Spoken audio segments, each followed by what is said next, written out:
Well, good morning. Good morning. And I just want to thank everyone who participated as our Sonoran Desert Players for our annual pledge campaign. And of course, a very special hats off to Don and Lynn Green. And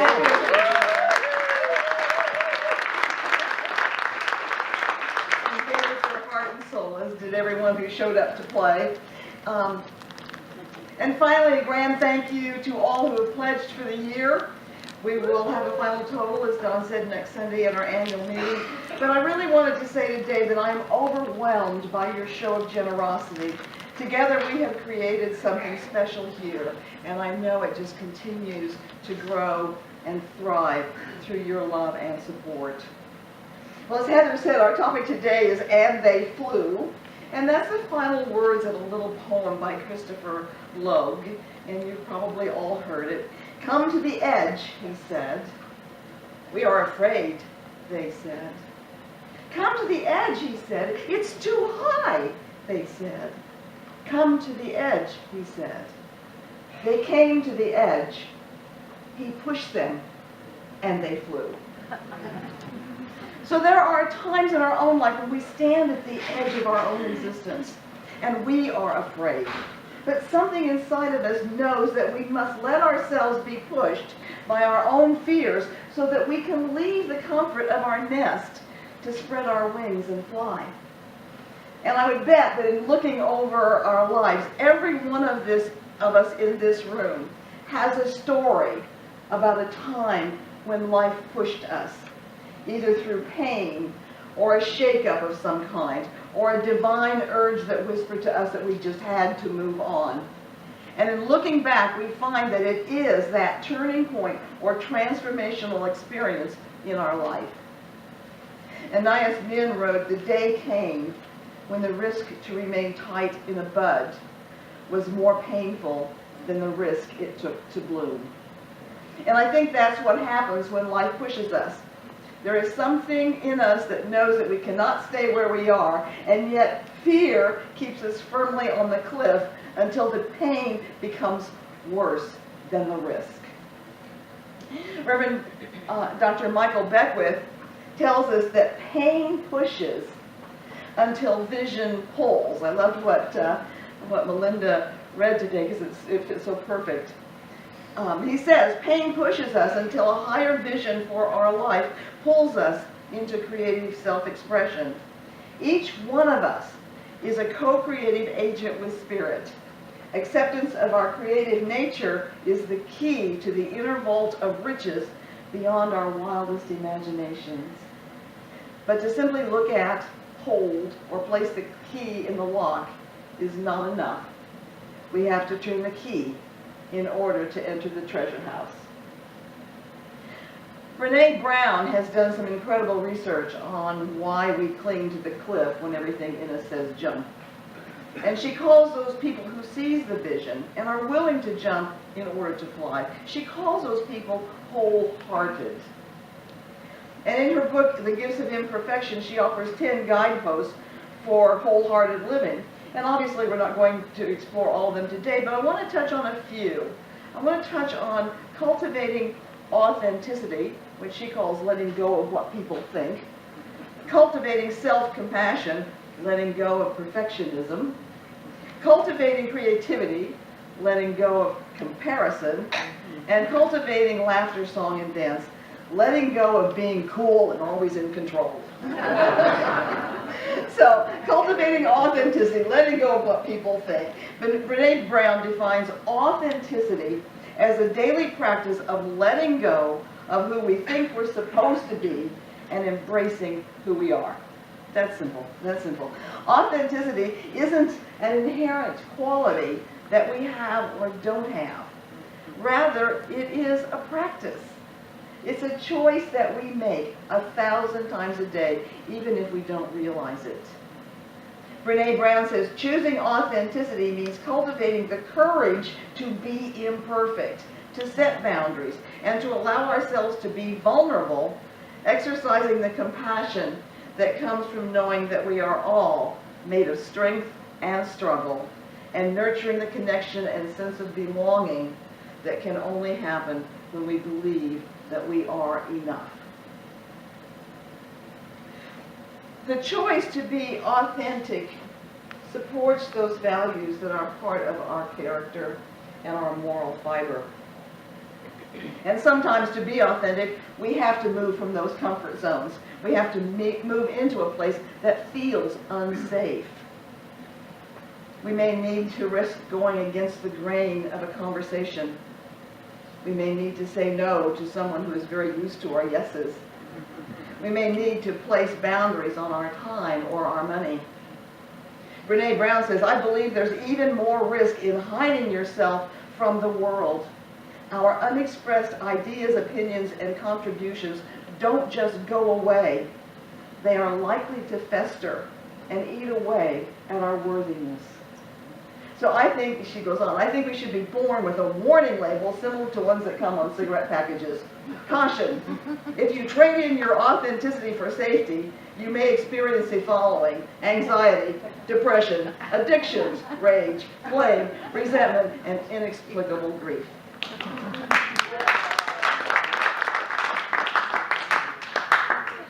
The choice to be authentic may have its risks, but it's also the biggest gift that we can give ourselves. And it's the best gift that we can give to others, because when we stand as our authentic selves, we give permission for others to do the same thing. And in that way, we change the planet. Cultivating self-compassion, letting go of perfectionism. You know, I bet that if any one of you, when asked, are you a compassionate person, would probably say yes. And certainly, as a fact, our center is filled with compassion. I don't believe that there's been a single instance when we were aware of some kind of suffering that we didn't come forward to help. But I wonder if we were asked, are you self-compassionate? Wouldn't we be less sure of our answer? Because most of us are harder on ourselves than we would ever be on anyone else, even our worst enemy. So to give compassion to ourselves feels a bit foreign. Dr. Kristen Neff, who runs the Self-Compassion Research Lab at the University of Texas in Austin, believes that self-compassion has three elements: self-kindness, common humanity, and mindfulness.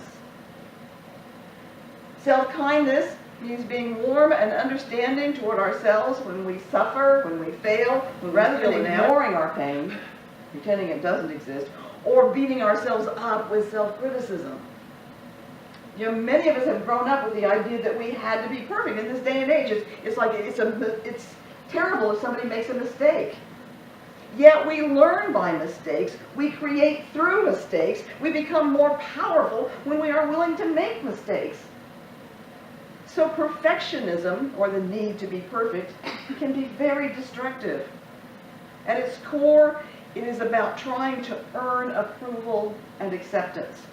And that acceptance and approval will never be forthcoming, even if we do our best, even if we get the acceptance and accolades of others, because it is our own approval and acceptance that is not forthcoming.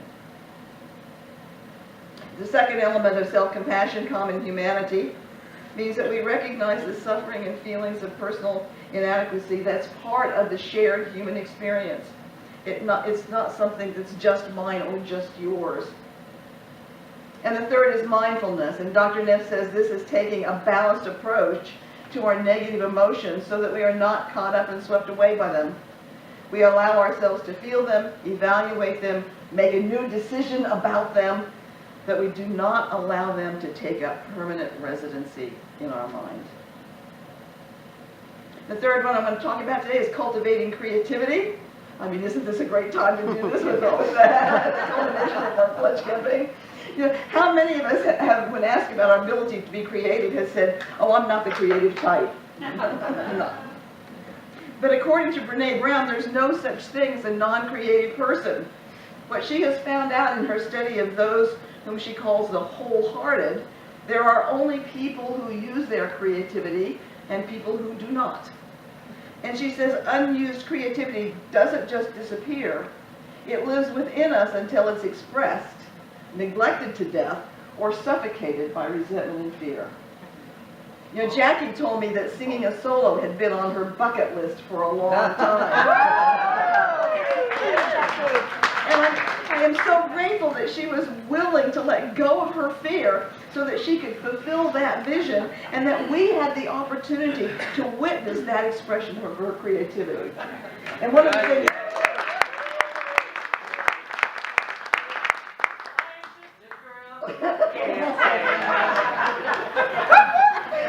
And I'll tell you, I am so happy because one of the reasons that Jackie said yes to this is because you and I and this center create such a perfectly safe space that we can fall on our face and we will be loved to death out of it.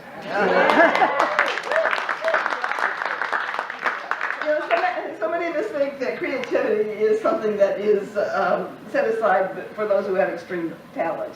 You know, we say we can't paint because we're not Rembrandt or Picasso. We say we can't sing because we're not Barbra Streisand or Luciano Pavarotti. We say we can't dance because we can't dance like Fred Astaire or Ginger Rogers.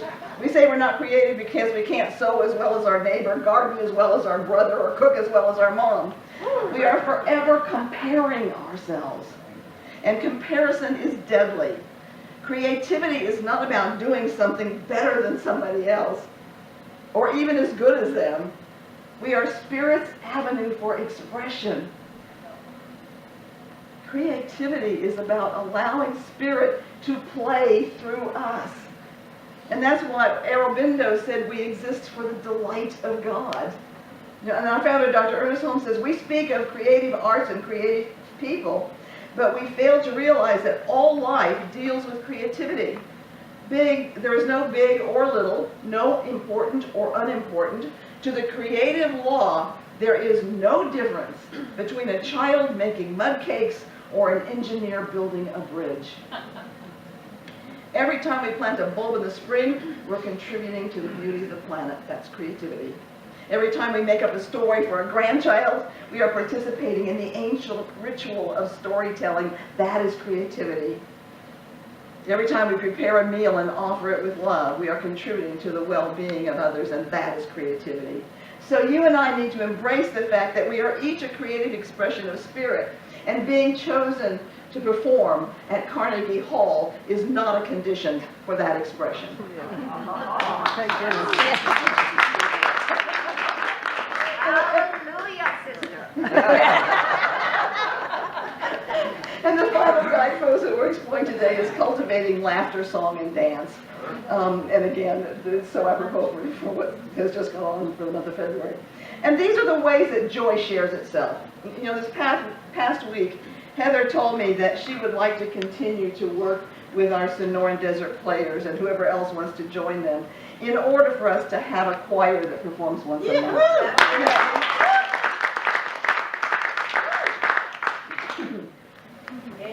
Amen. So the joy of performing for our pledge campaign is spilling over to additional creative expression. And laughter, song, and dance are not specific to the happy times in our lives, because they are also ways that we share our grief, our anxieties, our hopes, and our fears. You know, I remember coming home from my father's funeral. My mom, my sisters, their husbands, and children and I sat in the living room, and we told stories remembering our dad. Mom told the story where he accidentally fed brake fluid to our sick calf instead of the prescribed medicine that came in a very similar looking bottle. His calf lived, by the way. And I told the time that he was teaching me to drive and how calm he remained as I plowed backwards into a pole. And someone else told about the time he shot several times at the skunk who had gotten into the shed. Not only did he completely miss the skunk, but he put holes into 4 paint cans on the other side. So each story made us laugh a little louder until we were just this side of hysterical. And yet I remember how healing that laughter was for us. It was raw. It was primal. We knew, Mom knew, that everything was going to be okay. In the midst of our grief, our laughter told us that. And the same is true of song and dance. They perform miracles. Mel Brooks told the story of how one of the scenes from Blazing Saddles was inspired by his time he spent on the front lines during World War II. His unit was just yards away from the German troops. He was on watch, and in the dead of night, he heard singing from the other side. The Germans sang with gusto and ended with ya, ya, ya, ya. In the silence that followed, Mel began singing back to them, "Camptown ladies, sing this song, doo-dah, doo-dah." And when he finished, he heard from the other side, applause. Now in the morning, the sides would fight each other and men would die. But that night, for a moment, humanity won because of the magic of song. And dance is another way that we express life. A lot of us don't dance because we don't think we're good enough, and we don't want to look silly. But Wayne Dyer says, when you dance, your purpose is not to get to a certain place on the floor, it's to enjoy each step along the way. And that's true, our bodies do like to move. Can you listen to a rousing tune without tapping your foot? You know, how many of us, when we start to sing our songs, we stand up and sing, we're swaying. How many of us do that? You know? Sir Ken Robinson, author, speaker, and an international advisor on education, tells a story of a young woman who brought her very fidgety child to the psychologist because she was told by her child's teacher that perhaps the girl had ADHD and needed medication. And after observing him for a few moments, the psychologist told the girl that he wanted to talk to her mom in another room, and they would be back shortly. As they left, he turned on his CD player. He took the mother into the next room, which had a one-way mirror. The girl sat there for a bit, but her feet were moving with the music. And finally she got up from her chair and began to dance. And the psychologist told the mother, "Your child does not have ADHD. Your child is a dancer. Get her into a dance."